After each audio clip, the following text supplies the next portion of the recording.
So imagine if Azure DevOps could help you write better user stories, spot duplicates, and even turn meeting notes into product backlog items.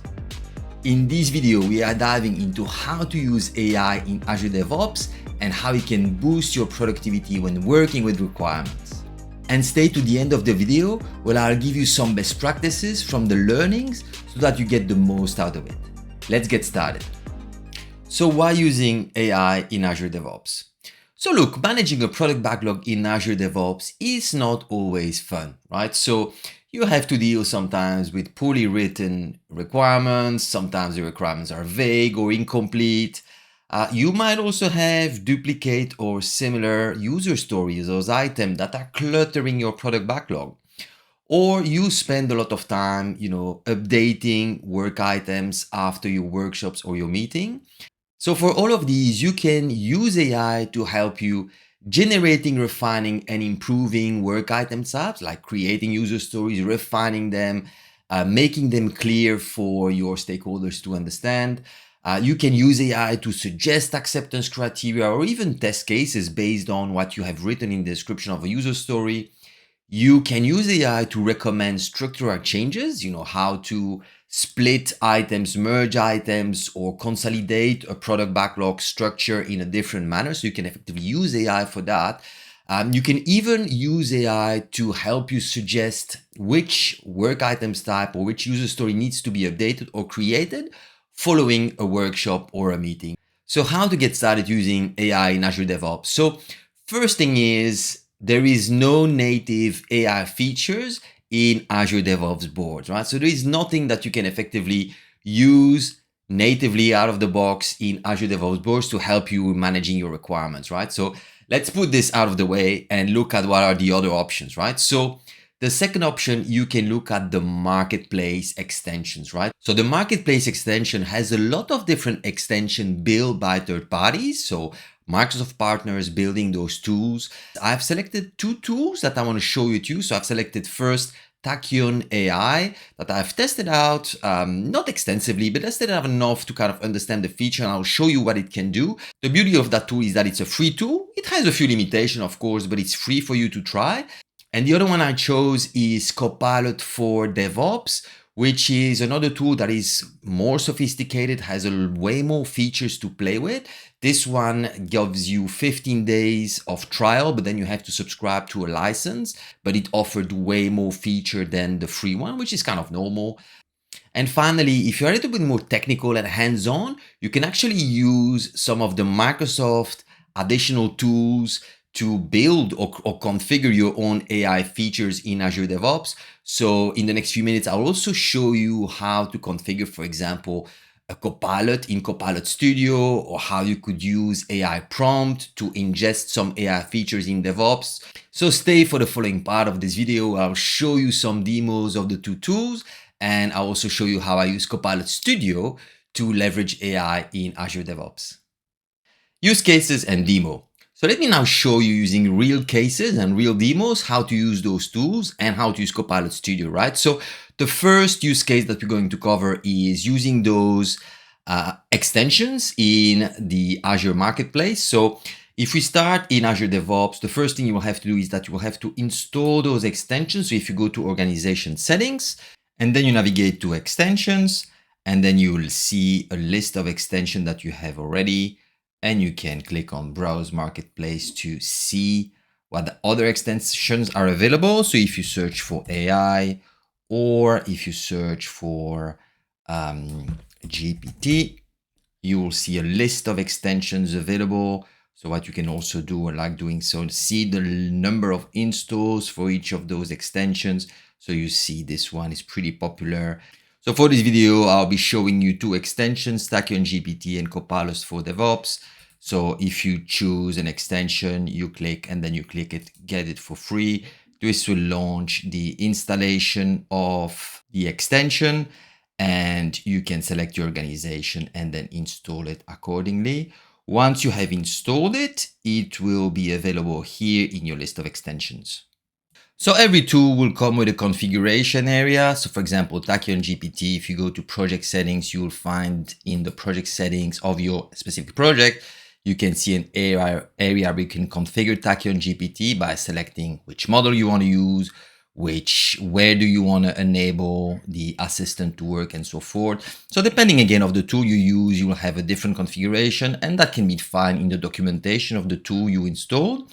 Now let me show you how to use some of those tools in projects. So let's start with Tachyon GPT. So if you go to a project and you navigate to a backlog, for example, and you have a list of items, so Tachyon GPT lets you work with items directly, and there's a few options to work with. So the first one is it will, depending on the item you open, it will propose to improve the item, so the epics in this case. So you can improve the description with, it will generate the content, or you can specify specific requirements, or you can create specific features. So it will take a bit of time to come up with a list of proposed features, but when it's done, it comes up with a holistic view, and then you can decide whether when you create all these features, you can see the details, enhance them. You can even add some suggestion to improve the feature. So you can add here. So I'm asking it here to add kind of a number to each of the features. So let's see how it generates now the data. And again, after sometimes you can see how the feature got generated for me, and I can decide to create them. So now it's creating all these features and linking them to the epic. Now, if I go back to my backlog and I refresh my backlog, I will see that for that epic, I have all these features. So again, like I told you, if I go to a feature, I can see a description, but also now it will help me improve that feature. So I can ask to surprise me and generate kind of the description or enhance the description of that feature. And again, after sometimes you come with a proposed description, and again, you can fine tune it here, adding your suggestion to fine tune that description. I'll cancel that one. I'll actually ask to generate some user story to show you, because user stories start slightly different, where again, I have a list of user stories. I'll just save them and create them all so that I can show you some real user stories. And then if I pick one of the user stories, child user story that got created for this feature, I have slightly more options for the assistants. We can, of course, again, improve the user story, but we can generate test cases and generate tasks. So slightly different, a little bit more features for the user stories. Now, let me show you how Copilot for DevOps works. So very similar features where from every item, you can open the item and then slightly different place. You go in here and then you have your Copilot for DevOps, and it brings a lot more options, right? So the Copilot for DevOps will load and will propose you a few things. So you can elicit to create, for example, child items. So I'm on an epic, I can create some child features. I can analyze my requirements and I can specify the field. So if I click on this one, I can specify the title and the description and select the method. So for example, the invest method, and we'll click generate to see how my epic is described based on the invest method here. Pretty nice analysis. So that's kind of the analyze feature. Convert, you can convert a user story to a specific kind of notation or requirement. You can transform. So let me show you the elicit, where very similar to what Tachyon GPT was doing, we'll generate a list of features here. So it's taking the description and the title and generating a list of proposed features where I can go and kind of, again, for each of the features, click on it and see the description. I can even go and fine tune that title for the proposed feature with the description, fine tune it using Copilot. And another very interesting feature is that you can also launch the Copilot for DevOps in the left navigation. It kind of provides you a Copilot where you can start chatting with your agent. So pretty interesting here. You can ask some specific information like how many epics do you have? You can even ask the agent to split the epics, and it comes here with the recommendation. Whereas you can see it came up with additional epics for splitting the current epics into multiple other ones. So overall, a very interesting tool, and I'm looking forward to spend a little bit more time discovering some of the other features of the tool offer. It really lets you do a lot of different things. So I'm quite excited to spend a bit more time playing with this tool and giving you my feedback. And finally, another way of using AI in Azure DevOps is if you are a little bit more technical, you can develop your own AI or your own agents. So here I'll show you how I'm using Copilot Studio. So here you can see technically a diagram of how effectively I'm exporting the product backlog to a file, or you can export it to Dataverse. And then from Copilot Studio, you can use that as a knowledge. So pointing to the file or pointing to the Dataverse database, and start using your agent and AI capabilities to query your product backlog. So I haven't had a lot of success with file storage. Somehow the prompting was not giving me the best answers. So I reverted to Dataverse, and then I had some very good results that I'll show you in a minute. So just to give you an idea, we have here the agent that I created with Copilot Studio, and then I have my product backlog. So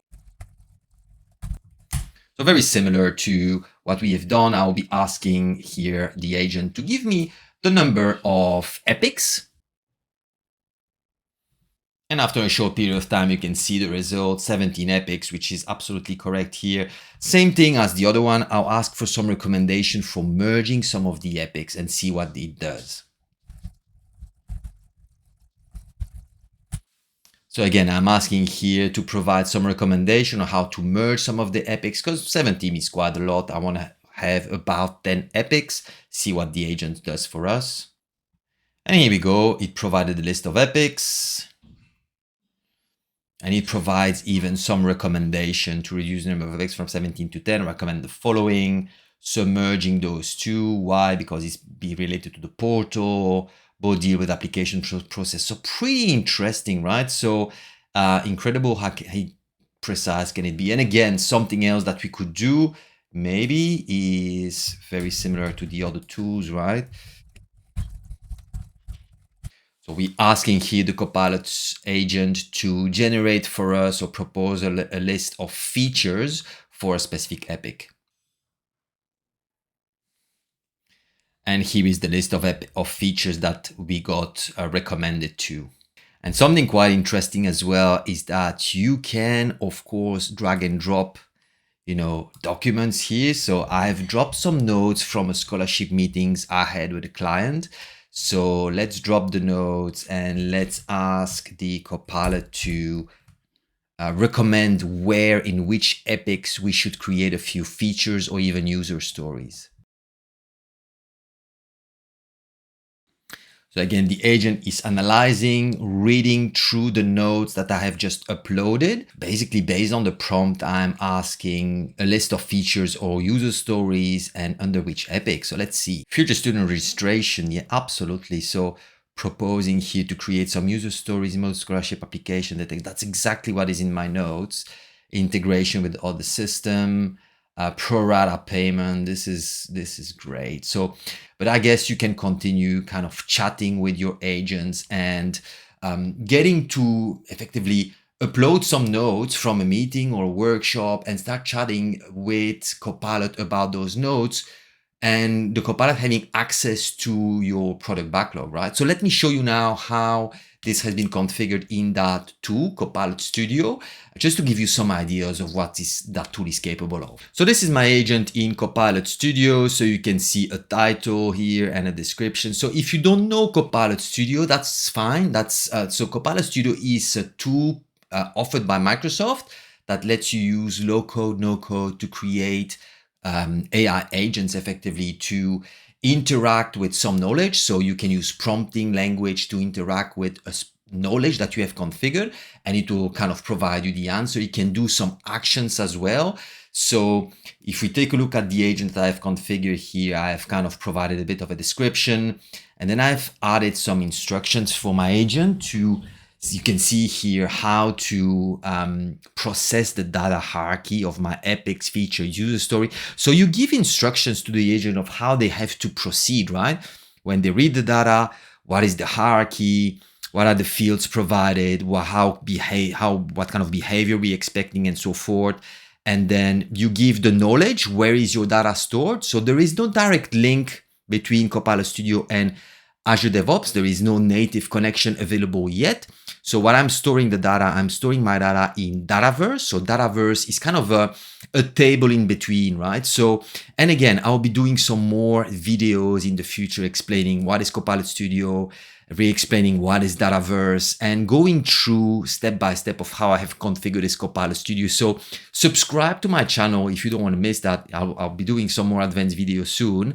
But in this case, I'm storing Azure DevOps epics feature and user stories in Dataverse, and I have a recurring job effectively updating my Dataverse tables based on the changes in Azure DevOps, right? But you configure your knowledge and then you start testing your agent, so you can kind of ask questions and you see the progress of this agent. And then once you're happy, you can publish that agents into various channels. So a demo website, Teams, or Microsoft Copilot, into SharePoint. So various places where you can publish that agents to start interacting with it as well. And some best practices from what I've learned. So look, it's still AI, right? So double check the answers and the recommendation it actually gives you. I don't always agree with whatever it tells me. So double check things, right? And if you're not getting the expected results, try to use your prompting skills. So if I were to ask the AI some complex questions and I don't get the answer or the suggestions actually not very accurate, try to guide the AI.